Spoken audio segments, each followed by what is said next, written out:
Lesson 15. Tolerance. There are two significant features about intolerance, and your attention is directed to these at the beginning of this lesson. These features are, first, intolerance is a form of ignorance which must be mastered before any form of enduring success may be attained. It is the chief cause of all wars. It makes enemies in business and in the professions. It disintegrates the organized forces of society in 1,000 forms, and stands, like a mighty giant, as a barrier to the abolition of war.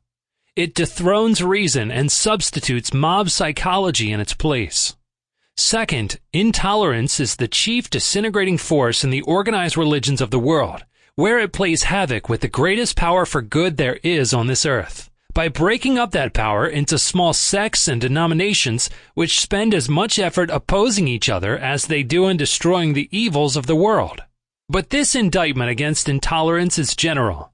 Let's see how it affects you, the individual. It is, of course, obvious that anything which impedes the progress of civilization stands also as a barrier to each individual. And stating it conversely, anything that beclouds the mind of the individual and retards his mental, moral, and spiritual development retards also the progress of civilization.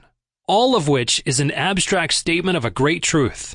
And inasmuch as abstract statements are neither interesting nor highly informative, let us proceed to illustrate more concretely the damaging effects of intolerance. I will begin this illustration by describing an incident which I have mentioned quite freely in practically every public address that I have delivered within the past 5 years. But inasmuch as the cold printed page has a modifying effect which makes possible the misinterpretation of the incident here described, I believe it necessary to caution you not to read back of the lines a meaning which I had no intention of placing there. You will do yourself an injustice if you either neglect or intentionally refuse to study this illustration in the exact words and with the exact meaning which I have intended those words to convey. A meaning as clear as I know how to make the English language convey it.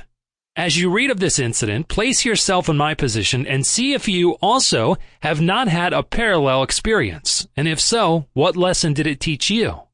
One day I was introduced to a young man of unusually fine appearance. His clear eye, his warm hand clasp, the tone of his voice, and the splendid taste with which he was groomed marked him as a young man of the highest intellectual type.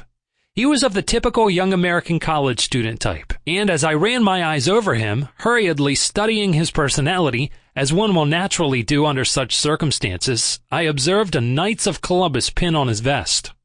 Instantly, I released his hand as if it were a piece of... Sample complete. Ready to continue?